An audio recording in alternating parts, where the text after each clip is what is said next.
I am Cassidy, 33 years old, and until a Tuesday afternoon in October, I was secretly funding my family's lavish lifestyle. I was literally hovering my mouse over a $15,000 wire transfer to pay my parents' mortgage and my sister's luxury car lease. Then my phone vibrated with a video message from my Aunt Carol. She is terrible with technology and accidentally sent it to me instead of my cousin. When I hit play, I watched my own family raise expensive champagne glasses and mock my worn-out clothes, calling me a pathetic failure who dragged down their reputation. I did not cry. I just calmly moved my mouse and clicked cancel instead. Before I continue this story, let me know where you are watching from in the comments below.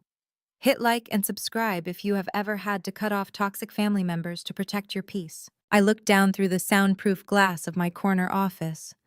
Below me, 500,000 square feet of polished concrete hummed with relentless activity. Automated conveyor belts whirred, transporting thousands of packages, while a fleet of forklifts danced between towering racks of inventory. This was my empire. A logistics and e-commerce fulfillment center that generated millions in revenue each quarter. I built it from the ground up, starting with a single leased storage unit and a maxed-out credit card. Now I employed over 200 people. But to my parents, my sister Brittany and her husband Jamal, I was just a sad, struggling inventory clerk who moved boxes for an hourly wage. I preferred it that way. Keeping my wealth a secret was the only way I could maintain any semblance of peace. My family was obsessed with status designer labels and portraying a life of excessive luxury. They judged human worth strictly by the price tag on a handbag or the hood ornament on a car. Because I showed up to family dinners in a simple Target sweater and drove a reliable 12-year-old Toyota, they viewed me with absolute contempt. They saw me as the dark mark on their carefully curated social image. What they did not know was that their flawless image was entirely funded by the pathetic daughter they so deeply despised. 4 years ago, my parents Richard and Patricia were on the brink of absolute financial ruin. They had remortgaged their home to fund a series of foolish investments simply to keep up appearances in their affluent Chicago suburb. When the bank threatened foreclosure, I intervened. Not directly, of course. I knew their pride would never allow them to accept a handout from the daughter they deemed a failure. Instead, I used my attorneys to set up a blind corporate entity. Through this anonymous limited liability company, I purchased their distressed debt. I became their secret benefactor, paying their massive mortgage, covering their property taxes, and effectively keeping a roof over their heads. I did the exact same thing for my younger sister Brittany and her husband Jamal. Jamal is an African-American real estate agent who loved to boast about his multi-million-dollar listings on social media, but the reality was that he barely closed enough deals to cover the cost of his custom-tailored suits. When their luxury car leases and the rent on their oversized mansion went into default, my company quietly absorbed the debt. Every single month on the fourth day of the month, I sat at my desk and authorized a $15,000 wire transfer to keep their house of cards from collapsing. Today was the 4th of the month. The banking portal was open on my monitor. The cursor hovered over the bright green authorize button. I took a sip of my lukewarm coffee, ready to finalize the payment that would secure their luxurious lifestyle for another 30 days. Then my phone vibrated on the desk. It was a message from my Aunt Carol. She is a sweet woman, but notoriously terrible with smartphones. She frequently sent grocery lists to the family group chat and accidentally posted private photos to her public timeline. I tapped the screen, expecting another blurry picture of her garden. Instead, it was a video file. The text beneath it read, "Look how much fun we had at Brittany's house yesterday." It was clearly meant for my cousin, but her clumsy fingers had selected my name instead. I pressed play. The screen filled with the high-definition image of my sister's sunlit patio. They were having a lavish afternoon gathering. The patio table was laden with imported cheeses, artisan crackers, and an ice bucket holding 3 bottles of vintage champagne. Those bottles alone cost more than what they believed my weekly salary was. My mother Patricia was leaning back in a plush lounge chair, her hair perfectly blown out, holding a crystal flute. My father, Richard, was laughing heartily at something Jamal had just said. Jamal stood near the expensive outdoor grill wearing a pristine white polo shirt and a flashy gold watch, looking every bit the successful mogul he pretended to be. "I am just saying," Jamal said to the camera, his voice dripping with condescension, "we really need to stop inviting Cassidy to these daytime events. Did you see her pull up in that rusted-out Toyota last week? It makes the whole driveway look like a junkyard. It is embarrassing." My sister Brittany stepped into the frame, tossing her long blonde extensions over her shoulder. "Tell me about it," she laughed, taking a sip of champagne. "I literally had to tell my neighbors she was the hired cleaning help. I cannot have people thinking I am related to someone who shops at discount stores." The camera panned slightly as Aunt Carol, holding the phone, chuckled along with them. Then my mother spoke up, her voice cutting through the sunny afternoon air with casual cruelty. "She is a pathetic failure," Patricia said, waving her hand dismissively. "I honestly do not know where she came from. She has absolutely zero ambition. We should honestly start charging her an admission fee just to sit at our table. Maybe $2,000 a month just to be associated with our family. It is the least she could do to compensate for the humiliation she causes us." The video ended with a chorus of laughter. The screen went black, reflecting my own face in the dark glass of my phone. I sat in the absolute quiet of my soundproof office. I did not cry. I did not scream. I did not throw my phone against the wall. The dull, constant ache of trying to win my family's love, an ache I had carried in my chest for over 3 decades, suddenly evaporated. It was replaced by a cold, sharp, brilliant clarity. I looked back at my computer monitor. The green authorize button was still waiting for my click. $15,000 of my hard-earned money ready to be sent to people who sat on furniture I paid for drinking champagne I essentially financed while calling me a pathetic failure to my face. They thought they were untouchable. They believed their wealth was secure, protected by some faceless financial institution that magically forgave their constant defaults. They had no idea that the foundation of their entire existence rested on a single click of my mouse. I reached out my hand, perfectly steady. I did not click authorize. I dragged the cursor a few inches to the left. I clicked cancel. Then I picked up my phone and dialed my wealth management attorney to ensure the automatic grace periods on all their accounts were officially terminated. The countdown to their ruin had officially begun. "David," I said into the receiver the moment my wealth management attorney answered the phone, "I need you to execute an immediate cessation of all automated disbursements from the Vanguard LLC account. Terminate the grace periods across the board." David paused on the other end of the line. He knew exactly what those accounts funded. "Cassidy, if we stop the disbursements today, the mortgage on the Chicago property and the auto leases will go into immediate default. They will be subject to rapid collections and asset repossession within days. Are you absolutely certain you want to proceed?" "That is exactly what I want," I replied, my voice devoid of any hesitation. "Send the default notices to their physical addresses through the standard channels. I do not want them to know the LLC is connected to me. Let the banks and the repossession agencies handle the dirty work." David confirmed the orders and the call ended. I sat back in my chair and looked out over my warehouse. For 4 years, I had justified my secret financial support as a twisted form of familial duty. I had convinced myself that keeping them afloat was the right thing to do, even if they treated me like dirt. I thought that by secretly protecting them from their own reckless financial decisions, I was being the bigger person. But that video had shattered the illusion. I was not their daughter or their sister. I was an ATM they did not even know they were using. 3 days later, Thanksgiving arrived. My mother, Patricia, had texted me that morning with her usual list of demands. "Cassidy, make sure you bring that expensive Napa Cabernet, not the cheap grocery store swill you usually buy. And Jamal mentioned you should probably pitch in for the catering this year. Bring cash." I did not argue. I bought the exact wine she demanded. I even went to the bank and withdrew 5 crisp $100 bills. It would be the last cash they ever saw from me. I drove my 12-year-old Toyota up the sweeping manicured driveway of my parents' colonial estate in the upscale Chicago suburbs. The irony was palpable. The towering oak trees, the perfectly pristine brickwork, the grand double doors. I owned every single inch of it. The deed, sitting in David's office, had my LLC's name on it. But as I parked my faded sedan next to Jamal's gleaming black Mercedes SUVs, I knew the reception waiting for me inside would be as icy as the November wind. I walked up the stone steps and rang the doorbell. Brittany threw the door open. She was wearing a designer silk dress that I had indirectly paid for and was holding a glass of wine. "Oh, you are here," Brittany said, her smile not reaching her eyes. She looked me up and down, taking in my plain dark jeans and simple wool sweater. "I guess you did not get the memo about dressing up for the holidays.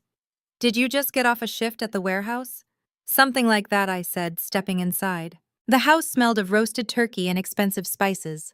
In the grand foyer, Jamal was holding court with my father, Richard. Jamal was wearing a custom-tailored velvet blazer, a thick gold chain resting against his dark skin. When he saw me, he did not even bother to hide his smirk. "Cassidy," Jamal called out, his voice booming through the foyer. "I saw that piece of junk you parked in the driveway. Man, you are bringing down the property value of the whole neighborhood. You really need to upgrade. I just closed a massive deal on a downtown penthouse last week. If you ever want to stop moving boxes and learn how real money is made, let me know." It was a blatant lie. I knew for a fact Jamal had not closed a real estate deal in 6 months. His broker license was barely active. He was surviving purely on the credit cards that my LLC was paying off. "I will keep that in mind, Jamal," I said smoothly, handing my coat to the maid my parents had hired for the evening. My father, Richard, swirled his bourbon glass and shook his head at me. "Your brother-in-law is trying to help you, Cassidy. You should listen to him. Jamal understands how the world works. He understands leverage, ambition, scaling. Things you clearly lack sitting in that dusty warehouse of yours." "Richard is right, my mother," Patricia chimed in, emerging from the kitchen with a plate of hors d'oeuvres. She snatched the wine bottle from my hands without a single word of thanks.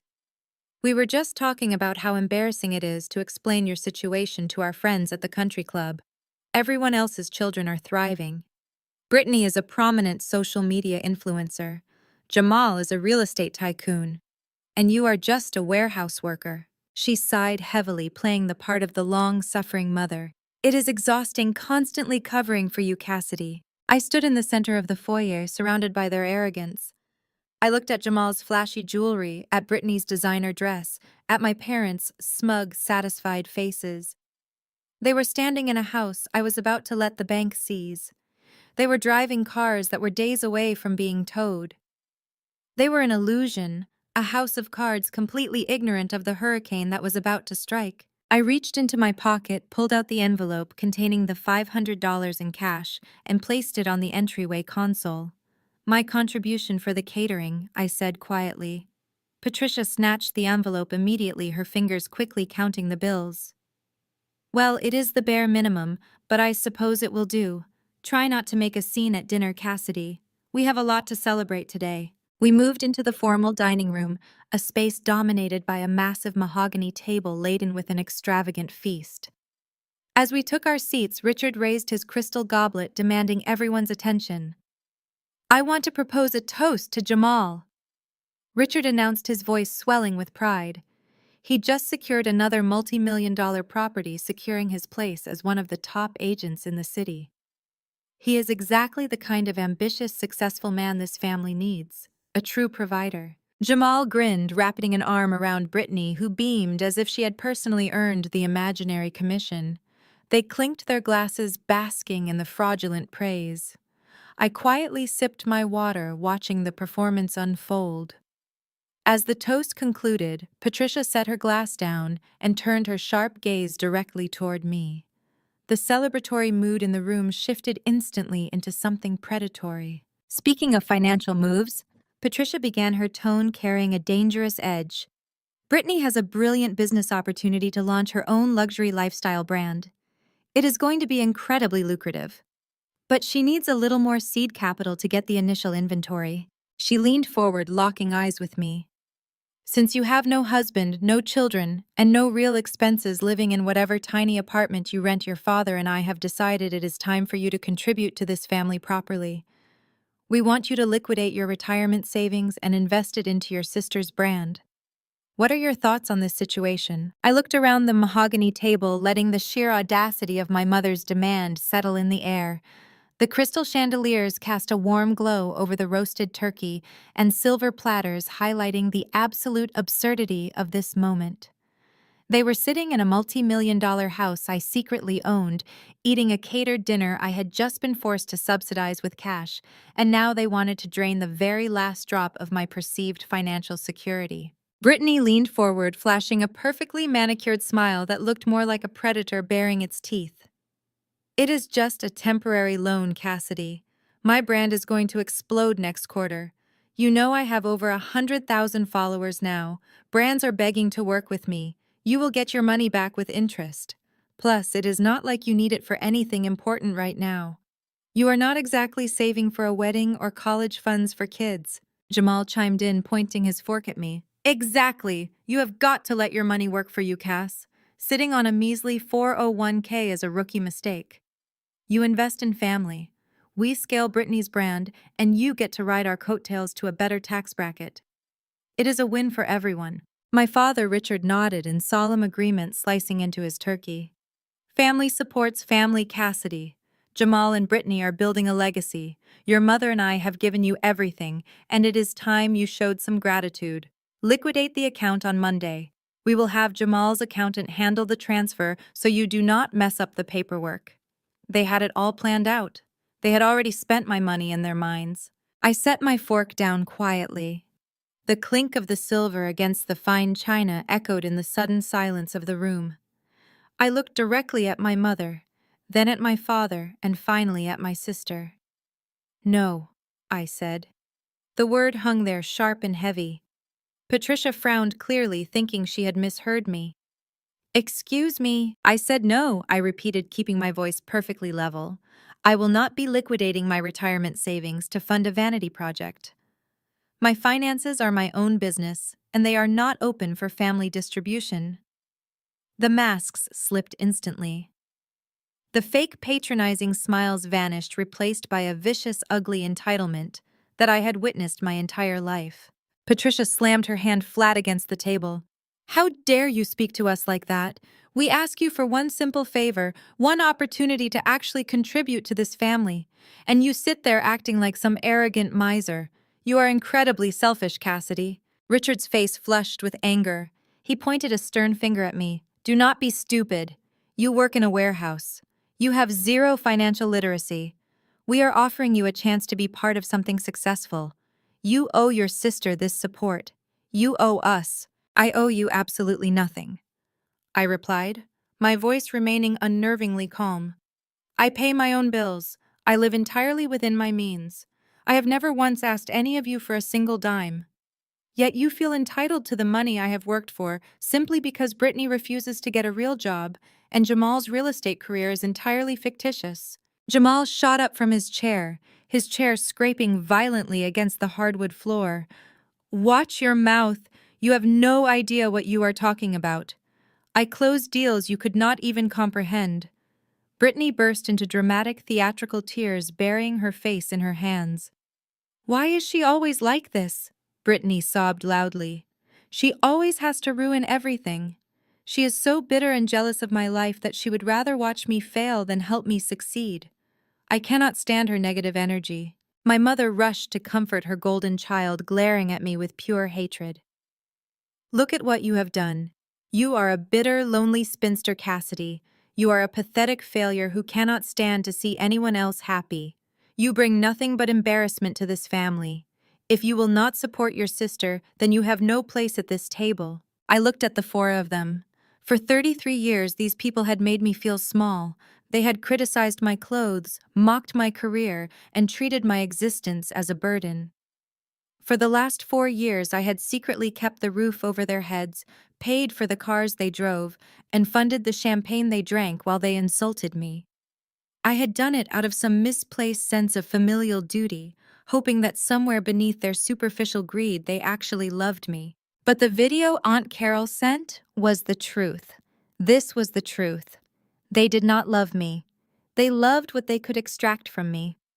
I picked up my cloth napkin, wiped my mouth deliberately, and placed it on the table. Then I stood up. "You are absolutely right, Mother," I said. "I do not belong at this table." I walked out of the dining room and into the grand foyer.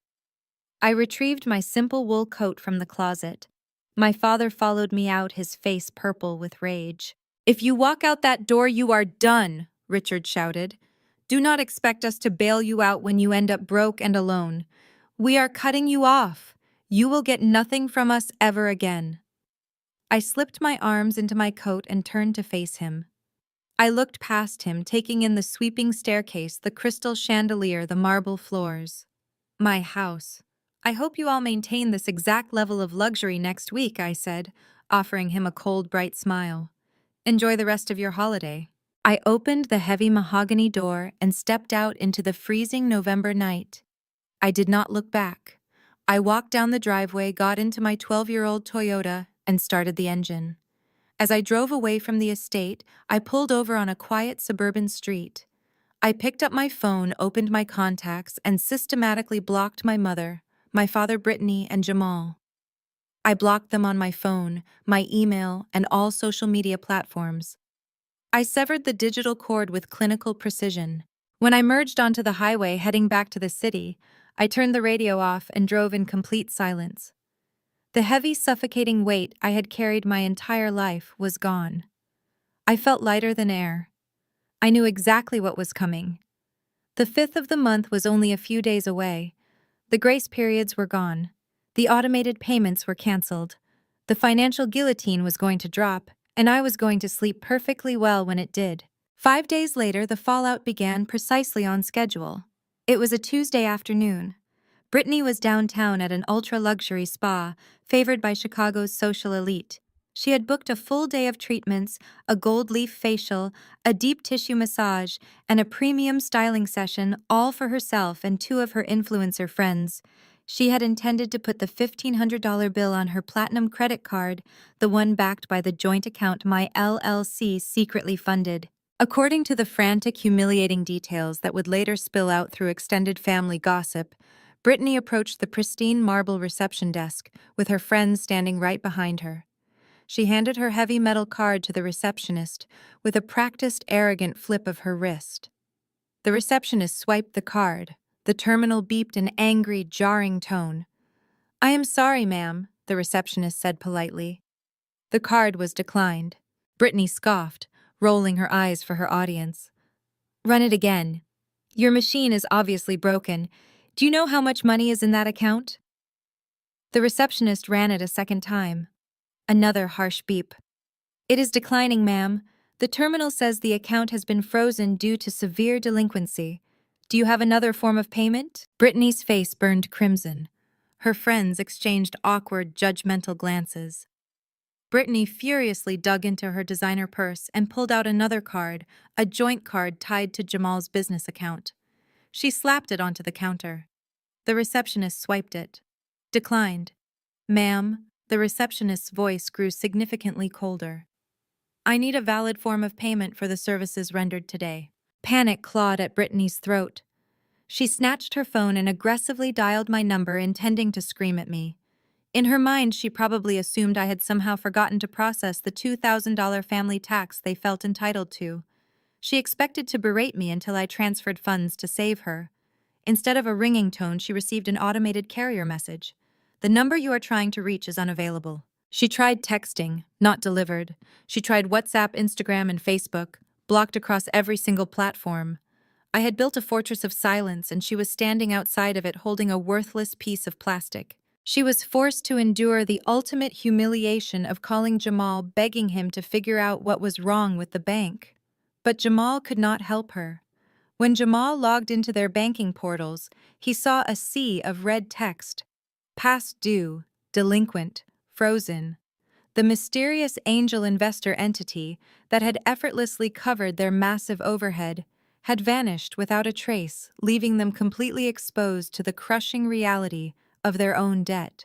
They were standing on a trap door and the floor had just dropped out. Jamal stared at the glowing screen of his laptop, the red negative numbers reflecting in his widened eyes. The front door of their rented mansion slammed open. Brittany stormed into the foyer, her face streaked with ruined designer makeup, screaming about the absolute humiliation she had just endured at the luxury spa. Jamal did not even look up to comfort her. He just pointed a trembling finger at the banking monitor. The anonymous safety net that had funded their extravagant lifestyle for years was entirely gone. 3 nights later, the illusion of their wealth was physically ripped from their driveway. It was shortly past midnight. The deep guttural rumble of heavy diesel engines vibrated through the expensive hardwood floorboards of their mansion. Flashing amber lights painted the bedroom walls in harsh rhythmic strokes. Jamal bolted upright in his silk pajamas and rushed to the window. 2 massive tow trucks were backed into the driveway. Operators in high-visibility vests were already securing heavy steel chains to the axles of their matching black Mercedes SUVs. Jamal sprinted out the front door into the freezing night air, waving his arms frantically. "Stop what you are doing! This is a massive bank error! I am a top-tier real estate broker. Unhook those cars right now before I sue your entire company." The lead repo man did not even blink. He pulled a crumpled clipboard from his heavy winter jacket and handed a thick stack of default notices to Jamal. "There is no error, buddy. Your lender ordered an immediate repossession due to severe delinquency. These vehicles belong to the bank now. Step back, or I will call the police to assist with the recovery." Brittany stood in the doorway, clutching her designer robe, sobbing hysterically.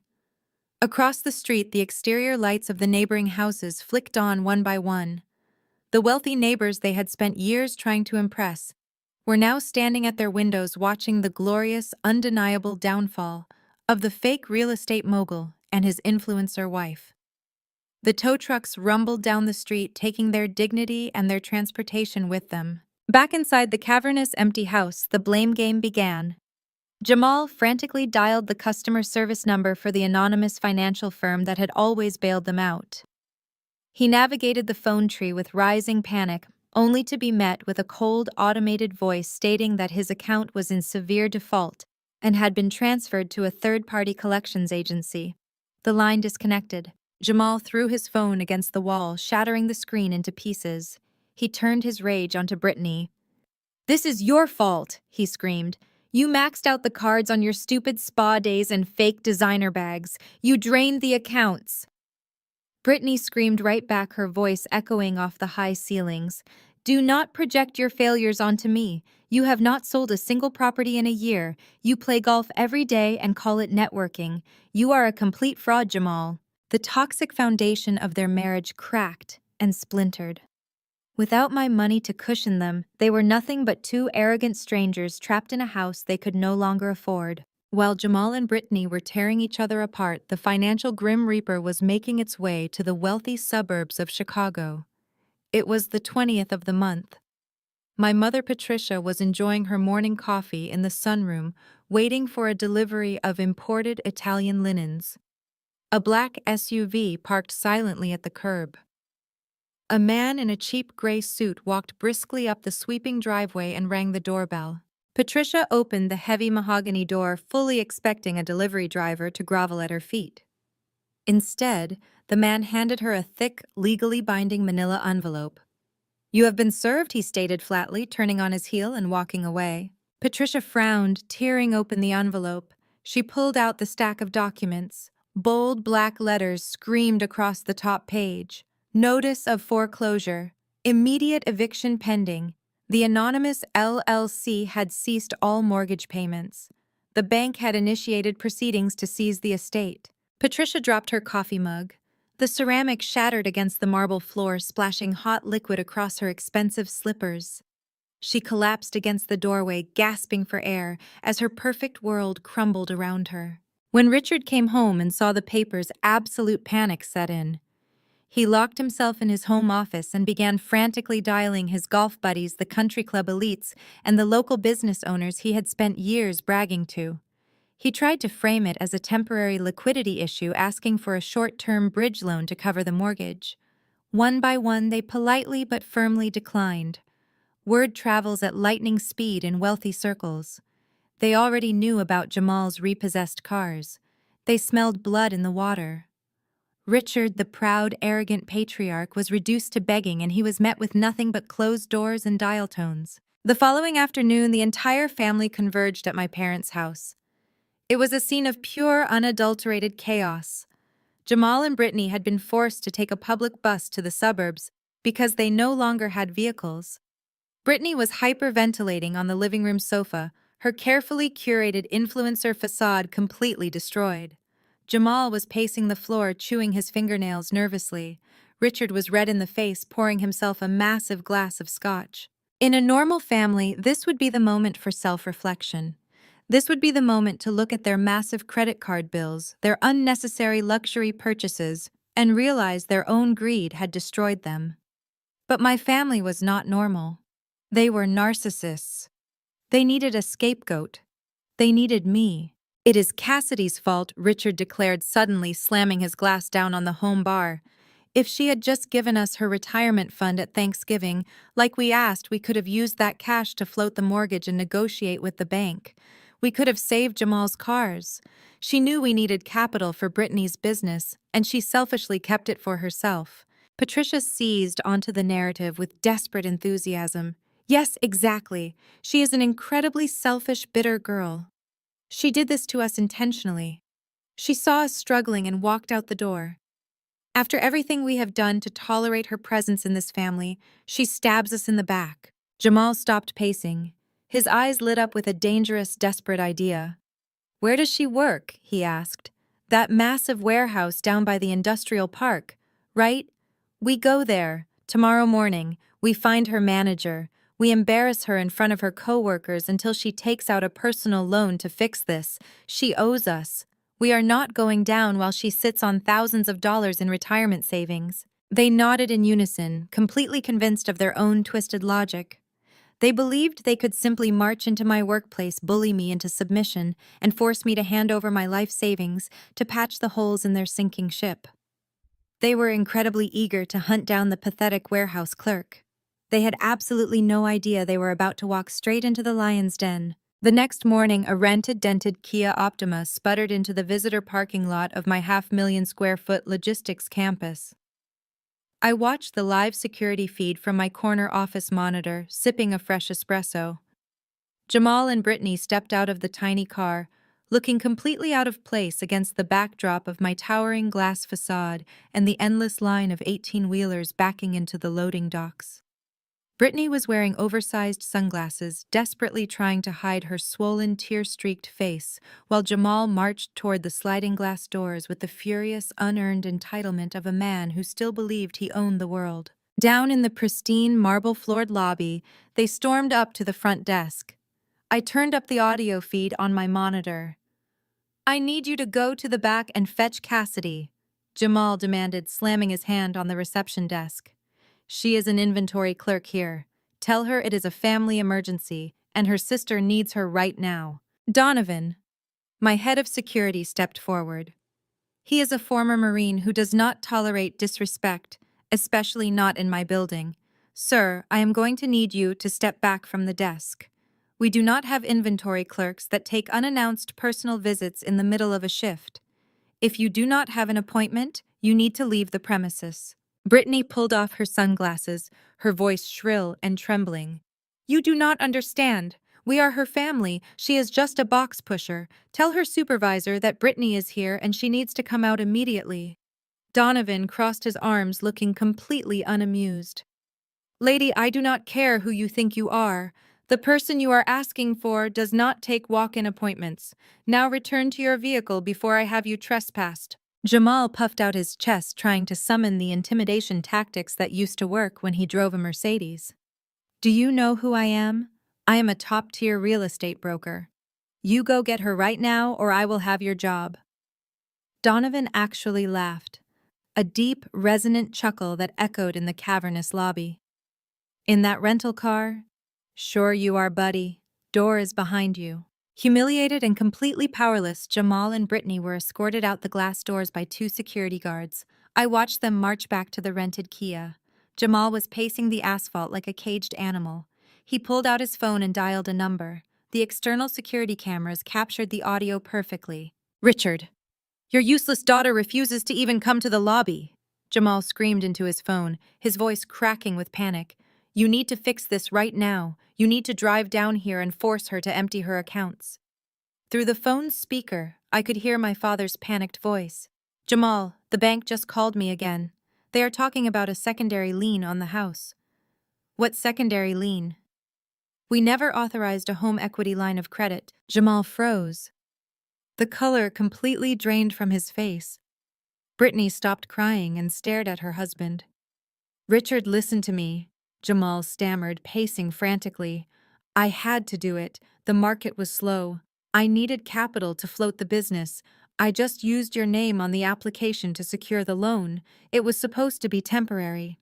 But now that the primary mortgage is in foreclosure, the secondary lender is threatening to audit the signatures." "You forged my signature!" Richard's voice echoed through the speaker, trembling with absolute horror. "You committed federal fraud and attached it to my house. I was trying to provide for your daughter, Jamal," yelled back, completely abandoning any shred of accountability. "If the bank looks too closely at those documents, I am going to federal prison, Richard. You have to cover this. We need Cassidy's money right now to pay off the secondary lender before they report the forgery." Suddenly, my mother's voice pierced through the speakerphone. Patricia had clearly snatched the phone from Richard. Any normal parent would have been outraged that their son-in-law had committed a felony and destroyed their financial standing. But Patricia was incapable of normal logic. Her toxic favoritism immediately shielded Jamal and sought out the designated scapegoat. "This is all Cassidy's fault," Patricia shrieked, her voice echoing across the parking lot. "If she had just given us her retirement fund at Thanksgiving, when we asked, Jamal would not have been forced to take such desperate measures. She pushed him into this. She pushed our family into this crisis because she is a selfish, vindictive little brat." I sat in my plush leather chair watching the screens as Brittany nodded along with my mother's deranged logic. They were literally excusing federal wire fraud and forgery by blaming the victim they had been mocking just days prior. Within 10 minutes, my phone began lighting up with voicemails. I had blocked their numbers, but the carrier still caught the automated voicemail drops. I played them on speakerphone in my office, marveling at the absolute insanity of their demands. "Cassidy, you listen to me," Patricia hissed in the first recording. "Jamal's entire life is on the line because of your financial selfishness. You are going to go to the bank today, take out a personal loan against whatever assets you have, and wire the money to Jamal's lawyer. If you refuse to save this family, I swear to God I will drag you to court. I will sue you for elder abandonment. I will make sure everyone knows you let your own parents lose their home and your brother-in-law go to prison out of pure spite." The second voicemail was from Richard. "We are out of options, Cassidy. You owe us for raising you. You are going to fix this, or you are dead to us." I deleted the voicemails with a calm, steady press of a button. Dead to them. That was the most beautiful promise they could have ever made. They were spiraling desperately, grasping at straws, entirely unaware that the net was about to close completely. The eviction notices were finalizing. The repo agencies were closing the files. It was time for the final act. I picked up my desk phone and called David, my wealth management attorney. "David, it is time," I said. "Send the final settlement summons to all of them: Richard, Patricia, Brittany, and Jamal. Require their mandatory attendance at the downtown executive boardroom on Friday morning. Inform them that the principal director of the fund managing their debt is willing to meet for one final negotiation before the evictions and criminal fraud reports are made permanent." "Understood, Cassidy," David replied smoothly. "They will receive the couriered summons by this afternoon. Shall I prepare the final asset forfeiture documents for the meeting?" "Have them printed and bound," I instructed. "I want them completely legally cornered." Down in the parking lot, Jamal kicked the tire of his rented Kia, screaming in frustration as Brittany sobbed into her hands. They drove away in absolute disgrace, believing they were heading home to figure out a way to manipulate a faceless corporate CEO.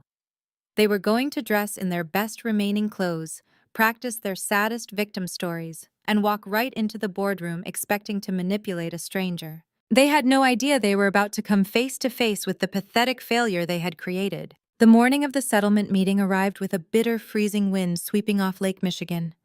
Richard, Patricia, Brittany, and Jamal sat around a massive oak table in the penthouse boardroom of Vanguard Financial Holdings. They had dressed in their finest remaining garments, desperately trying to project an aura of wealthy indignation. Richard wore his bespoke navy suit. Patricia draped herself in pearls that were already secretly pawned in her mind. Brittany clutched an empty Birkin bag like a shield, while Jamal sweated through the collar of his velvet blazer. Richard tapped his gold pen against the polished oak, his impatience poorly masking his sheer terror. "Who does this anonymous CEO think he is?" Richard complained, adjusting his silk tie. "Making us wait 15 minutes is a deliberate insult. When he gets here, I will do the talking. We explain that this is a temporary market fluctuation. Men of wealth understand real estate cycles. We just need a 90-day bridge extension." Patricia nodded, practicing her most aristocratic, long-suffering smile. "Exactly. We tell him we are victims of a shifting economy, and if he tries to push back, we remind him who we are in this city." The heavy double doors at the end of the boardroom clicked open. The sound of sharp, rhythmic footsteps echoed against the glass walls. Cassidy walked into the room. She was not wearing a faded Target sweater or worn-out jeans. She wore a $3,000 razor-sharp tailored charcoal power suit. Her hair was styled with effortless precision, and her posture radiated absolute terrifying authority.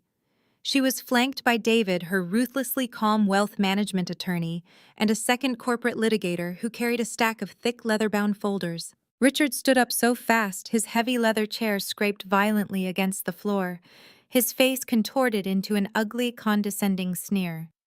"What the hell are you doing here?" Richard demanded, his voice echoing in the glass room. "Did you get a second job bringing coffee to the executives? Get out of here right now before you embarrass us in front of the principal director." Cassidy did not flinch. She did not raise her voice. She walked calmly to the head of the oak table directly opposite her father and stood perfectly still. She offered a cold, razor-thin smile. "I am not the secretary," she said, her voice dropping the temperature in the room by 10 degrees. She nodded to David. The attorney stepped forward and dropped the massive stack of deeds, loan papers, and default notices onto the center of the table with a deafening thud. "I am the owner of this house you live in, Cassidy," stated, looking dead into Richard's widening eyes. "And I am the principal director of the fund you just defaulted on." Absolute suffocating paralysis descended upon the room. The air was sucked out of their lungs. Brittany literally stopped breathing, her manicured hands freezing on the handle of her empty bag. Jamal's eyes bugged out of his head, his jaw slackening as his mind desperately tried to process the impossible. Patricia gripped the edge of the table, her knuckles turning white. What? Patricia stammered, her voice shaking violently. "That is impossible. You work in a dusty warehouse. You push boxes. You do not have this kind of money." "I own the warehouse," Cassidy corrected smoothly. "500,000 square feet of it. I employ 200 people. I generate millions in revenue each quarter, and for the last 4 years I have owned you." Cassidy picked up a silver remote from the table and clicked a single button. The massive presentation screen at the far end of the boardroom flickered to life. High-definition video filled the display, accompanied by crystal-clear audio. It was the video Aunt Carol had sent. The room was forced to watch themselves on a 10-foot screen. They watched Patricia lean back with a crystal flute of champagne. They heard her voice boom through the boardroom speakers. "She is a pathetic failure. I honestly do not know where she came from. She has absolutely zero ambition. We should honestly start charging her an admission fee just to sit at our table. Maybe $2,000 a month." The video ended with their cruel, unified laughter. Cassidy clicked the screen to black. "I funded your arrogance," Cassidy said, her voice cutting through the stunned silence like a surgical scalpel. "I paid the mortgage on that pristine suburban estate. I leased your matching Mercedes SUVs. I subsidized the vintage champagne you were drinking, while you mocked my clothes, my car, and my career." I financed the illusion of your wealth because I naively believed that somewhere beneath your toxic vanity, you were my family. But you cured me of that delusion. The gravy train is officially over. Jamal tried to stand his chest heaving as panic completely overtook him. Cassidy, listen, we are family. We can work this out. The real estate market is just tight right now. If you just give me a 30-day extension, I can. Cassidy picked up a stark red folder from the top of the stack and slid it across the polished oak table directly toward Jamal. I am not interested in your excuses, Jamal, Cassidy interrupted, because the FBI is currently reviewing the contents of that folder. Jamal looked down at the red folder as if it were a live grenade. You did not just steal from a bank, Cassidy explained methodically. You forged my father's signature to secure a secondary home equity loan against a property that my LLC legally owns. You committed federal wire fraud and tied it directly to my corporate assets.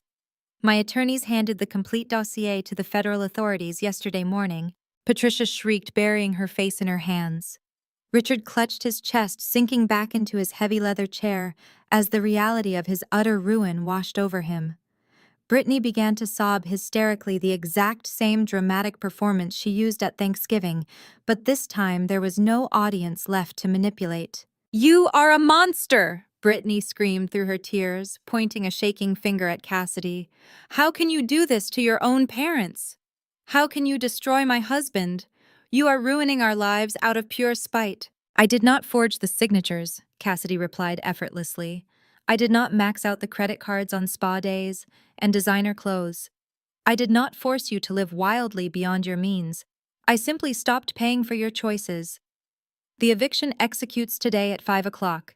The sheriff's deputies are already scheduled to arrive at the estate. I strongly suggest you spend the next few hours packing whatever fits into garbage bags because the locks are being changed tonight. Cassidy turned to her lawyers, signaling that the meeting was over. She did not wait for their apologies. She did not listen to their sudden, desperate begging. She walked out of the glass boardroom, the heavy doors clicking shut behind her, sealing her family inside the tomb of their own making. The brutal karma executed with flawless precision. By 5 o'clock that evening, the flashing lights of police cruisers illuminated the perfectly manicured driveway of the suburban estate. Richard and Patricia were physically escorted off the property by armed deputies. The wealthy neighbors stood on their porches, watching the final, undeniable collapse of the neighborhood's most arrogant couple. With their bank accounts frozen and their credit destroyed, Richard and Patricia were forced to move into a cramped, run-down two-bedroom apartment in an industrial neighborhood they previously would not even drive through. Jamal's reckoning came 3 days later. Federal agents arrived at that same run-down apartment and walked him out in handcuffs. The forged signatures and the magnitude of the wire fraud carried mandatory minimum sentencing. Brittany's influencer career imploded instantly. Someone from the country club leaked the foreclosure notices and the repossession photos to a local gossip blog. Her sponsors dropped her overnight. Stripped of her wealth, her fake luxury lifestyle, and her fraudulent husband Brittany filed for divorce in absolute disgrace, trapping herself in that tiny apartment with her miserable, ruined parents. Over the next 6 months, Cassidy's corporate legal team received hundreds of letters.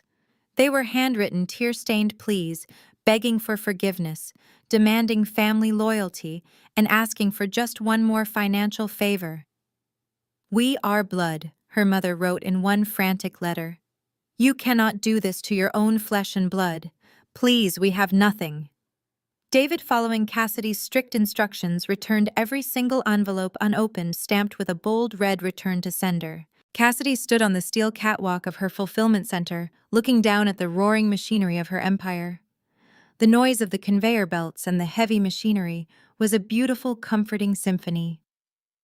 She rested her hands on the cold steel railing, breathing in the scent of cardboard and diesel fuel. Society constantly demands that women be the bigger person. The world expects daughters to absorb the poison of toxic families and label it as loyalty. People are conditioned to set themselves on fire just to keep their abusers warm. Cassidy rejected that narrative entirely. She refused to be the sacrificial lamb on the altar of her parents' ego. She had reclaimed her life, her money, and her peace. She watched a fleet of massive delivery trucks roll out of the loading bays, carrying her success out into the world. Her life was quiet, fiercely independent, and wildly successful. She finally understood that family is not the blood that drains you. Family is the people who respect you, who uplift you, and who never require you to buy your seat at their table. The best investment I ever made was cutting off their funding, Cassidy said quietly to herself. She reached into her pocket, turned off her phone, smiled at the bustling warehouse below, and walked back to her office to get back to work. The 5th of November arrived with a bitter chill that swept off Lake Michigan, but the real freeze was happening deep within the digital servers of the banking systems. At exactly midnight, the final grace period for the Vanguard Limited Liability Company accounts officially expired. For 4 years, those accounts had acted as a silent, impenetrable fortress protecting my family from their own reckless greed. Now the fortress was gone. The automated clearinghouse transfers were canceled. The credit lines were instantly frozen due to severe delinquency. The financial guillotine had dropped, and my sister Brittany was completely oblivious, preparing to place her neck squarely on the chopping block. At 2 in the afternoon, Brittany was lounging in a plush monogrammed robe at an ultra-luxury wellness retreat in downtown Chicago. She was holding court with two of her wealthy socialite friends, Madison and Taylor. Brittany had spent the entire morning treating them to the most expensive services the facility offered. They had indulged in pure gold leaf facials, hot stone deep tissue massages, and imported champagne pedicures. Brittany viewed these outings as essential investments for her influencer lifestyle brand. She believed that projecting an image of limitless wealth was the only way to maintain her status among women who actually possessed real money. "You really have to spend money to make money," Brittany bragged, sipping a glass of cucumber-infused water as they lounged in the relaxation room. "Jamal always tells me that my aesthetic is our best marketing tool. He is closing another massive commercial property deal next week, so I figured we all deserved a little pampering today." "Do not even worry about the bill, girls. This entire day is on me." Madison and Taylor exchanged a polite, polished smile. They were old money, the kind of women who never explicitly talked about price tags, which made Brittany's constant bragging incredibly tacky. Still, they were more than happy to let her pick up the tab. The three women changed back into their designer clothes and strolled toward the grand marble reception desk. The spa interior was a masterpiece of minimalist luxury, filled with the scent of eucalyptus and the soft sound of ambient music. A perfectly groomed receptionist stood behind the counter, typing efficiently at a sleek computer terminal. "Checking out for Brittany," my sister announced, leaning against the marble counter with a practiced, arrogant posture. She reached into her quilted leather handbag and retrieved a heavy metal credit card. It was the card directly linked to the joint account my company had been secretly funding. She slid it across the cool marble with a smug flourish. "Of course," the receptionist said, offering a warm professional smile. "I hope you and your guests enjoyed your treatments today. Your total comes to $1,540. Brittany did not even blink at the number. She simply waved her hand dismissively, waiting for the familiar sound of an approved transaction so she could bask in the admiration of her friends. The receptionist inserted the heavy metal card into the terminal. The machine emitted a harsh, jarring beep. It was a sharp, ugly sound that completely shattered the serene atmosphere of the lobby. The receptionist frowned slightly, pulling the card out and inspecting the chip. "I am sorry, ma'am. It seems the card was declined. Let me just try running it again. Sometimes the connection is a bit slow." Brittany scoffed, loudly, rolling her eyes and looking back at Madison and Taylor. "Your machine is obviously broken," she said, her voice dripping with condescension. "Do you have any idea what the limit is on that account?" "Just run it again." The receptionist swiped the card a second time. Another loud, aggressive beep echoed through the lobby. A red light flashed on the terminal screen. "I apologize, ma'am," the receptionist said, her professional warmth dropping a few degrees. "The terminal is displaying a message from your bank. The account has been frozen due to severe delinquency. Do you happen to have another form of payment?" Brittany's face burned a violent shade of crimson. She could feel the eyes of her friends burning into the back of her head.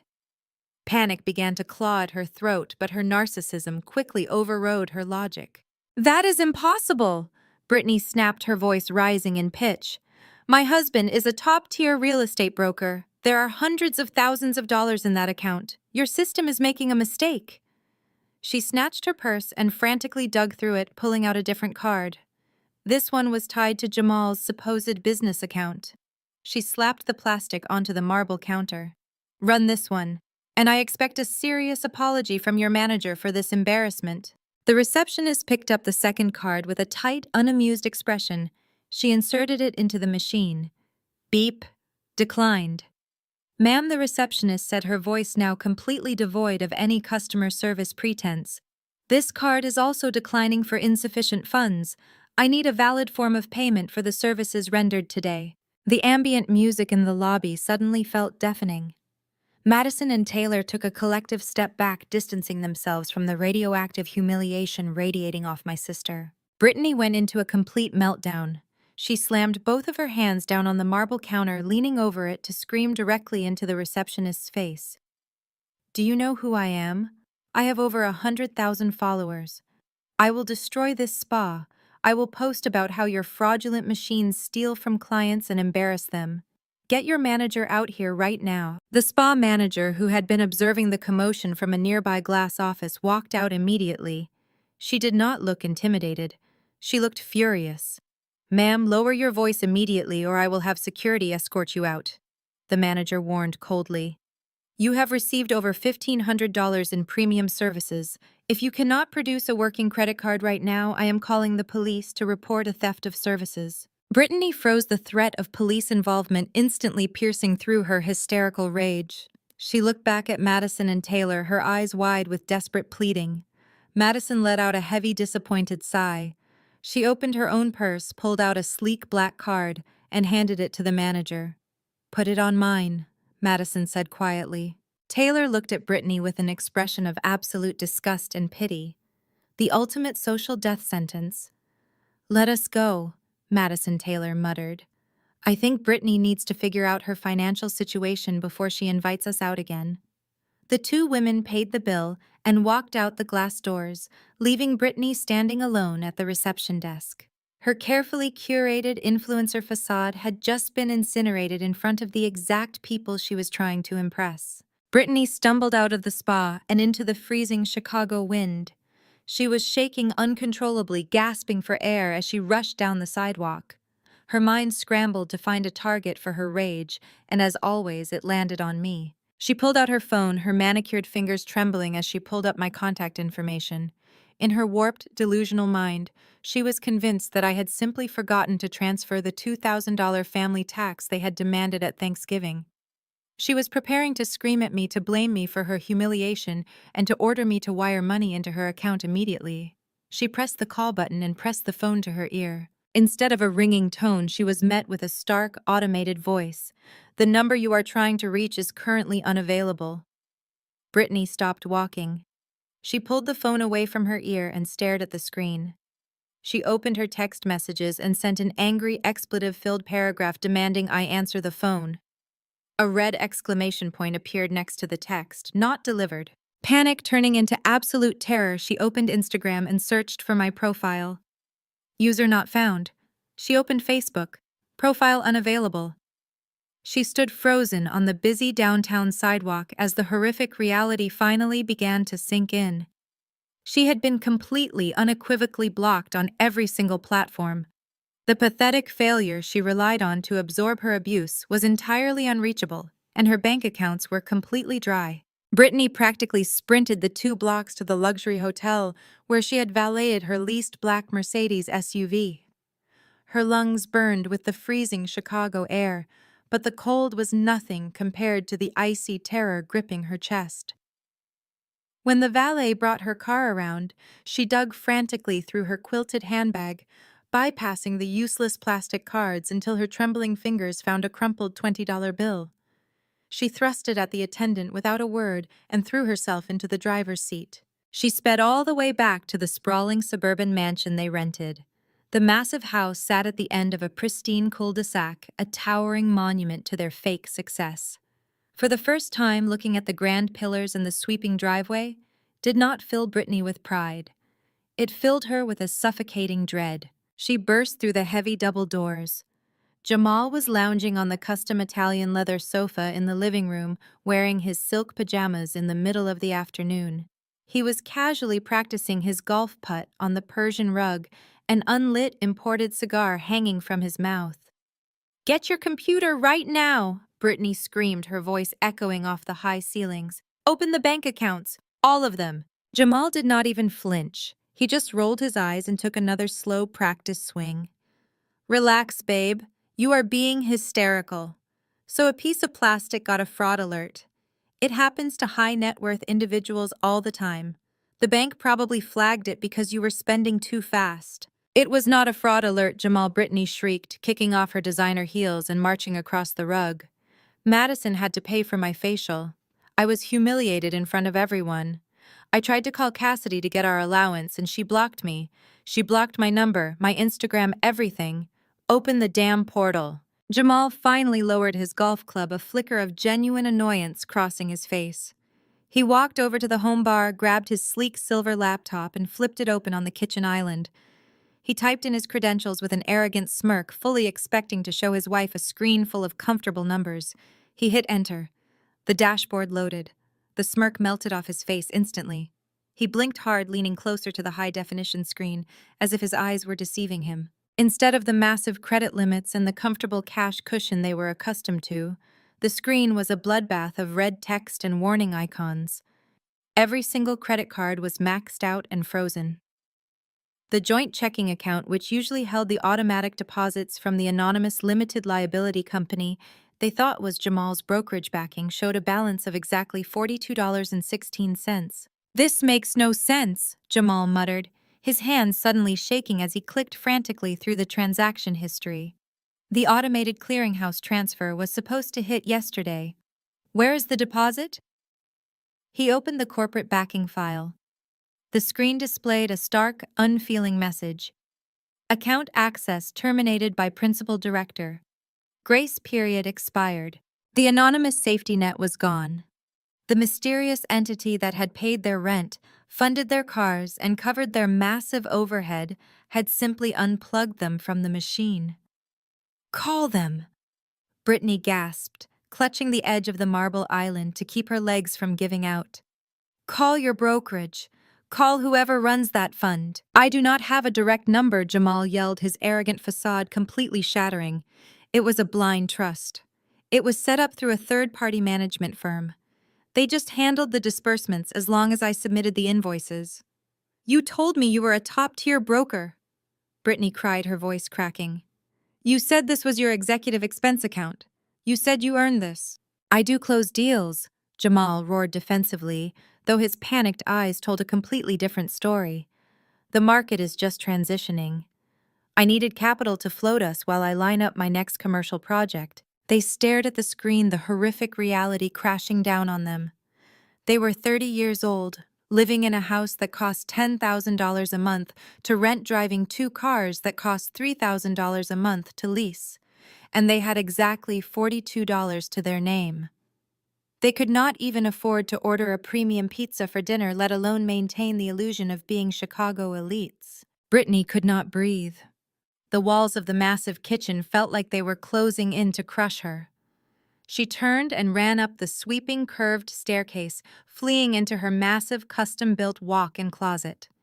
She slammed the door shut and collapsed onto the plush white carpet, surrounded by walls of designer handbags and row upon row of red-bottom shoes. None of it was paid for. All of it was financed by the very sister she had just spent the last 24 hours mocking. But the narcissism of an influencer runs deeper than basic survival instincts. Even as her world burned to the ground, Brittany's first thought was her public image. She could not let Madison Taylor or her 100,000 followers know she was broke. With trembling hands, she reached up and dragged her professional ring light to the center of the closet. She clicked it on, bathing the room in a flawless, bright white glow. She grabbed a tissue, fiercely wiping away the ruined mascara from her cheeks. She took a deep, shuddering breath, forcing her facial muscles into a bright, manic smile. She opened the Instagram app and hit record. "Hey guys," Brittany chirped, her voice falsely sweet and energetic. "I just got back from the most amazing exclusive spa day downtown." Seriously, taking time for self-care is so important when you are managing a luxury brand. Jamal and I are just so incredibly blessed. I am looking at all these beautiful pieces in my closet, and I am thinking it is time for a massive wardrobe refresh. Stay tuned for a huge designer haul next week. She hit post. The video uploaded to the internet, adding another layer of absolute delusion to her crumbling life. The second the upload finished, the fake smile dropped. Brittany let the phone slip from her fingers. She pulled her knees to her chest, buried her face in her arms, and began to hyperventilate.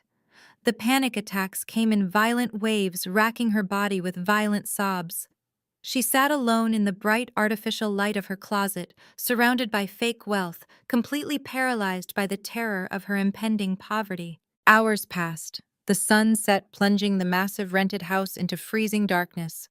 Jamal had locked himself in the home office, desperately trying to call any loan shark or predatory lender who would answer the phone. Brittany remained on the floor of her closet, too terrified to move. It was shortly past midnight. The neighborhood was dead silent, the kind of absolute quiet only found in exclusive gated communities. Suddenly, a loud, aggressive banging echoed from the heavy mahogany front doors, shaking the entire house. Suddenly, a loud, aggressive banging echoed from the heavy mahogany front doors, shaking the entire house. Jamal nearly jumped out of his skin. He had been hunched over his sleek silver laptop in the dark home office, frantically dialing predatory loan agencies and getting nothing but immediate rejections. The booming knocks reverberated through the empty cavernous foyer, followed instantly by the harsh mechanical grinding of heavy machinery. Rhythmic flashes of intense amber light began sweeping across the living room walls, casting long, distorted shadows through the massive front windows. Jamal scrambled out of the office, his heart hammering violently against his ribs. He sprinted toward the grand entrance, his bare feet slipping slightly on the polished marble. He unlocked the deadbolt and threw the double doors wide open. The freezing Chicago wind hit him like a physical blow, but the cold was absolutely nothing compared to the paralyzing shock of the scene unfolding on his pristine paver stone driveway. Two massive heavy-duty tow trucks were backed directly up to the garage.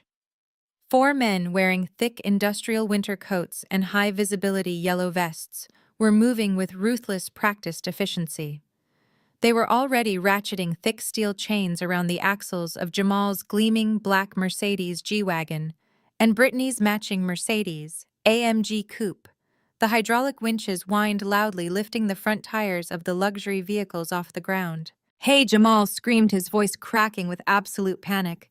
He sprinted out into the freezing November night, wearing nothing but his thin silk pajamas and designer loafers. "Stop what you are doing right now! Get your hands off my cars!" The men did not even pause. They continued securing the heavy metal hooks, the loud clanking metal echoing through the dead silent exclusive neighborhood. "I said stop!" Jamal roared, stepping aggressively toward the closest tow truck. "This is a massive banking error. I am a top-tier real estate broker in this city. You are making a catastrophic mistake. Unhook those vehicles before I call the police and have you all arrested for grand theft auto." The lead recovery agent, a man built like a brick wall with a thick gray beard, calmly stepped out from behind the G-Wagon. He did not look intimidated in the slightest.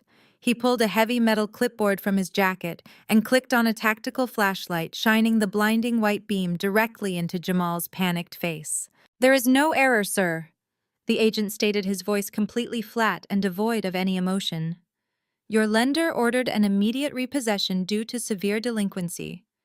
The final grace period expired at midnight. These vehicles belong to the bank now." Jamal threw his hands up desperately, trying to maintain his alpha male facade while shivering violently in the freezing wind. "You do not understand. My brokerage handles these payments through a blind corporate trust. The automated transfer was delayed by a holiday weekend. I can write you a check right now to cover the gap. Just unhook the cars." The agent lowered the flashlight and handed Jamal a thick stack of aggressively stapled default notices. "We do not take checks, buddy, and we do not care about your brokerage."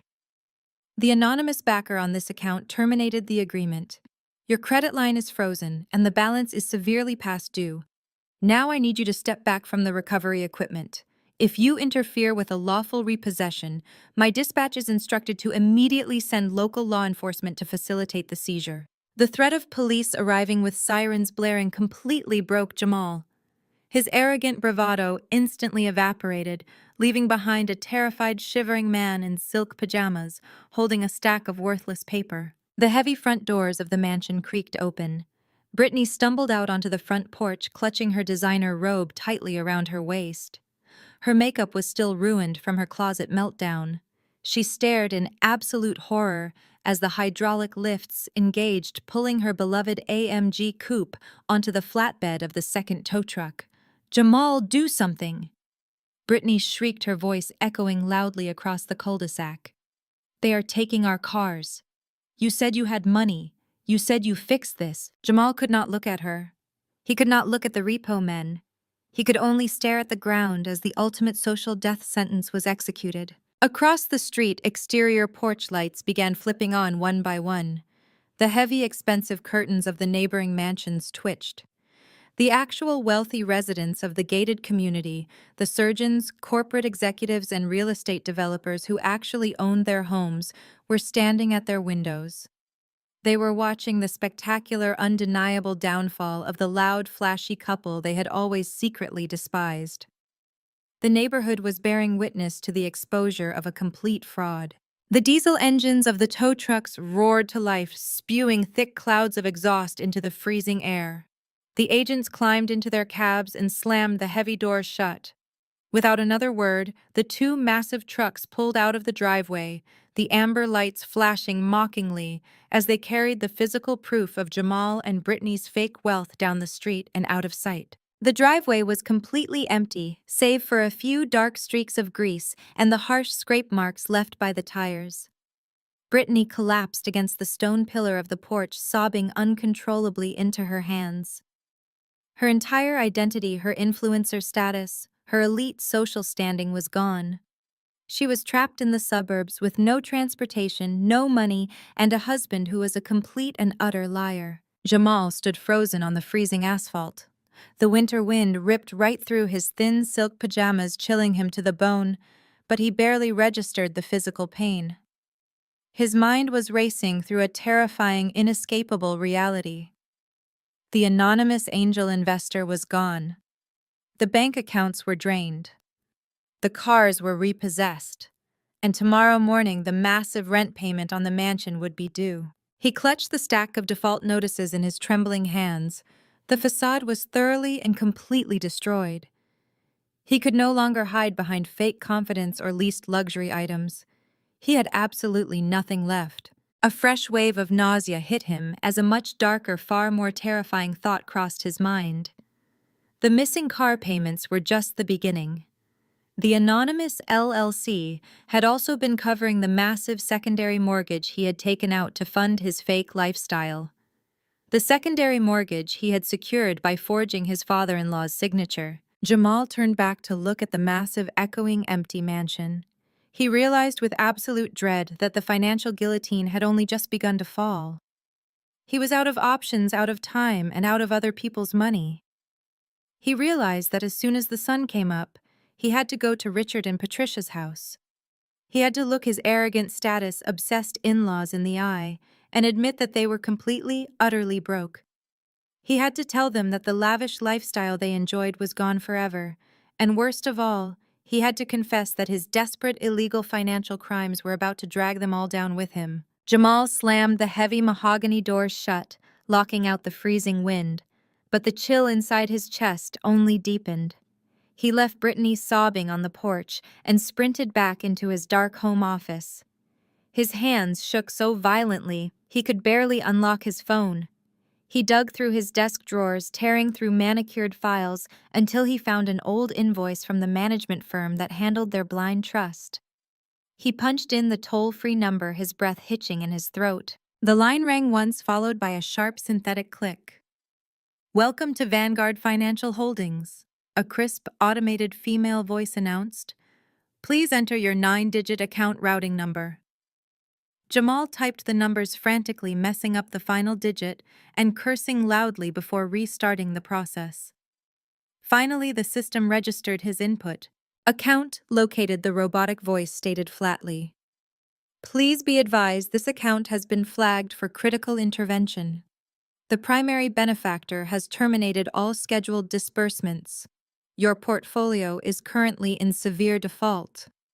All associated credit lines have been permanently closed, and the outstanding balance has been transferred to a third-party collections agency.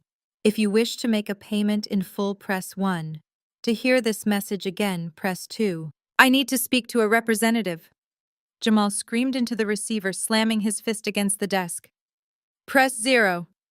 Give me an operator. He mashed the keypad, desperate for a human voice, someone he could charm, threaten, or manipulate. But the machine was indifferent to his panic. We are sorry. The automated voice continued, entirely unbothered. Live representatives are not authorized to override benefactor termination protocols. Goodbye. The line went dead. The dial tone buzzed in Jamal's ear like a flat line on a heart monitor. He threw the phone across the room, watching it shatter against the custom bookshelves. There was no glitch. There was no delay. The money was simply gone, and whoever had been pulling the strings had vanished into thin air. A sudden piercing shriek from the hallway snapped Jamal out of his paralysis. He stormed out of the office and found Brittany standing in the grand foyer. She had finally come inside, her expensive silk robe soaked with freezing rain, clutching her empty designer handbag like a life preserver. Fix this! Brittany shrieked, her voice echoing violently off the marble tiles. Call your brokers. Call your billionaire investors. You are supposed to be a mogul, Jamal. You promised me this lifestyle. The sheer entitlement radiating from her instantly ignited a blinding rage inside Jamal. He marched across the foyer and got right in her face, completely abandoning the polished, loving husband persona he presented to the world. Shut your mouth! Jamal roared, his voice booming with venom. There are no investors, Brittany. The money is gone, do you hear me? Gone, and this is your fault. And this? My fault, Brittany gasped, stumbling back against the sweeping staircase. You are the provider. You handle the finances. I handled keeping this fake reality afloat while you bled us dry, Jamal spat, pointing an accusing finger at her tear-streaked face. Do you have any idea how much money you burned through this year? $20,000 a month on clothes you wear once for a picture? $10,000 on luxury vacations with your fake friends? You spent $1,500 at a spa yesterday while our bank accounts were bleeding out. You are a financial parasite. Brittany's eyes widened in furious disbelief. She dropped her handbag and stepped right back into his space. Do not you dare put this on me, you absolute fraud. I built a brand. I brought status to this marriage. What exactly did you bring? You strut around in velvet blazers handing out business cards, but you have not closed a single real estate deal in 12 months. You play golf on a membership you cannot afford, and buy fake Rolex watches to impress men who laugh behind your back. You are nothing but a broke, desperate imposter who used my family's name to get into the country club. The brutal, unfiltered truth hung in the freezing air between them. The toxic foundation of their marriage was entirely exposed. They did not love each other. They loved the illusion of wealth they provided for one another, and now that the illusion was shattered, there was nothing left but resentment and disgust. I did what I had to do to survive your insatiable greed, Jamal fired back, his voice dropping to a dangerous low pitch. You want to talk about your family's name? Your precious family is going down with us.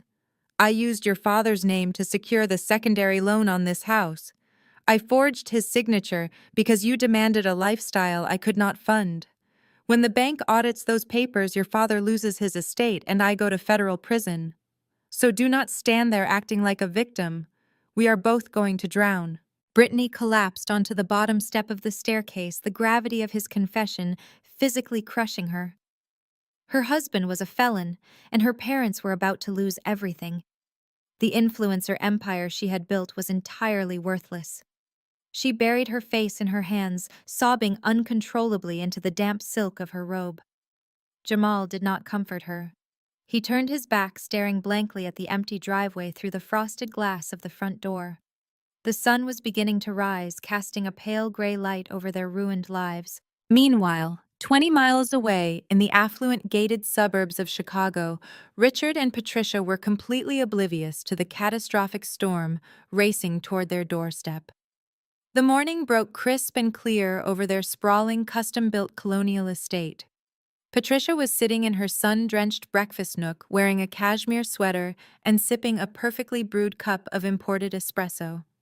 She was casually flipping through a luxury home decor catalog, mentally planning a $50,000 kitchen renovation she assumed the mysterious financial trust would seamlessly cover. Richard was in the master's suite, knotting a bespoke silk tie and preparing for an early morning golf game with a local judge. In their minds, the world was exactly as it should be. They had successfully bullied Cassidy at Thanksgiving, reaffirming their dominance over their disappointing daughter, and their golden child was living the dream. They felt entirely secure, insulated by their perceived wealth and unbreakable social standing. Outside, the quiet hum of the neighborhood was broken by the crunch of heavy tires on gravel. A sleek black SUV rolled slowly down the pristine street, coming to a smooth stop directly in front of Richard and Patricia's wrought iron driveway gates. The vehicle was entirely unmarked with heavily tinted windows that offered no hint of who was inside. The driver killed the engine. A man in a cheap rumpled gray suit stepped out of the vehicle. He did not carry a clipboard or a delivery package. He carried a single thick manila envelope sealed with stark red tape. He bypassed the intercom system entirely, walking with purposeful mechanical strides up the long sweeping driveway toward the grand mahogany front doors of the estate. Patricia glanced up from her catalog, catching movement through the bay window. She frowned, annoyed that a common worker had bypassed the service entrance. She set her espresso cup down on the marble table, ready to deliver a harsh lecture to whoever dared interrupt her peaceful morning. She had no idea that the man walking up her steps was carrying a piece of paper that would instantly obliterate her entire reality. Patricia threw open the heavy mahogany front door, her face arranged in a mask of aristocratic fury. She was fully prepared to dress down this rumpled stranger for daring to bypass the service entrance of her multi-million-dollar estate. She opened her mouth to demand his immediate departure off her pristine driveway. "Are you Patricia or Richard?" The man in the gray suit interrupted flatly, not even looking up from a small digital device in his hand. Patricia bristled, pulling her cashmere sweater tightly around her shoulders. "I am the homeowner, and I want to know why you think you can simply march up to my front door without an appointment. Leave this property at once before I call the authorities." The man did not blink. He simply shoved the heavy red-taped manila envelope directly against her chest, forcing her to grab it to stop it from hitting the floor. "You have been served," he stated with mechanical indifference. He turned on his heel and walked briskly back down the driveway. He climbed into his unmarked SUV and drove away, leaving Patricia standing barefoot on the cold marble threshold. A deep, unsettling knot formed in her stomach. She stared at the thick envelope. The return address belonged to the major national bank that held their primary mortgage. With trembling fingers, she ripped through the red tape and pulled out a dense stack of legal documents. Bold black letters screamed across the very first page. "Notice of default and intent to foreclose. Immediate eviction proceedings initiated." Patricia felt the blood drain entirely from her face. Her eyes darted wildly across the dense legal jargon, catching terrifying phrases. Severe delinquency, non-payment, breach of contract, asset seizure. The anonymous financial entity that had silently floated their extravagant lifestyle for the past 4 years had completely vanished. The mortgage had not been paid. The final grace period was officially dead, and the bank was moving with ruthless speed to take the house. Her imported espresso cup slipped from her weakened grip. It hit the marble floor, shattering into dozens of sharp pieces. The dark, scalding liquid splashed across her expensive slippers and stained the pristine white grout. Patricia's knees buckled. She collapsed against the heavy wooden door frame, her vision blurring, as a cold sweat broke out across her forehead. She gasped for air, unable to pull oxygen into her lungs. The flawless, untouchable reality she had curated for decades was collapsing right in front of her eyes. Richard, Patricia screamed, her voice cracking with raw, unadulterated terror. Richard, come here right now! Heavy footsteps pounded down the sweeping wooden staircase. Richard appeared in the foyer, half-dressed in his custom golf attire, gripping a silk tie in one hand. His face was flushed with irritation at having his morning routine interrupted. "What on earth are you yelling about?" Richard demanded, sidestepping the spilled coffee. "You are going to wake the neighbors." Patricia could not speak. She simply held up the crumpled legal documents, her hands shaking violently. Richard snatched the papers from her grip. He adjusted his reading glasses, his eyes scanning the top page. The color washed completely out of his face. His arrogant posture deflated in an instant, replaced by the sheer, unmistakable posture of a ruined man. "This is impossible," Richard muttered, flipping frantically through the pages. "This is a clerical error. The trust management firm handles this. They have always handled this." He abandoned Patricia on the floor and sprinted into his home office. He slammed the door shut and lunged for his desk phone. He dialed his private banker, a man he usually treated with smug condescension. When the banker finally answered, Richard dropped all pleasantries. "William, there is a massive mistake with my account," Richard barked, trying to inject authority into his trembling voice. "A process server just handed my wife a foreclosure notice. You need to call off your legal department right now and contact the LLC managing our trust." The banker's voice was ice cold. "There is no mistake, Richard. The principal director of the LLC contacted us directly. They have formally severed all ties with your accounts and terminated the backing agreement. We have zero legal standing to request funds from them. You are solely responsible for the debt, and you are hundreds of thousands of dollars in arrears. We are seizing the property." Richard felt a cold sweat break out on the back of his neck. "Listen to me, William. I am a prominent member of this community. You know my portfolio. Just give me a 90-day extension to liquidate some alternative assets. I cannot help you, Richard. The board reviewed your file this morning. Your credit is completely toxic. Have your lawyer contact our foreclosure department. Goodbye." The line went dead. Richard stared at the receiver in absolute horror. He hung up the phone and opened his leather-bound contact book. He was cornered, but his narcissism convinced him he could still charm his way out. He had spent decades building a network of wealthy, powerful friends at the country club. Judges, investment bankers, commercial developers. Surely one of them would float him a bridge loan to save his estate. He dialed his closest golf partner, a hedge fund manager who lived 3 streets over. The phone rang 5 times before going to voicemail. Richard left a frantic, overly friendly message asking for a quick callback regarding a highly lucrative temporary investment opportunity.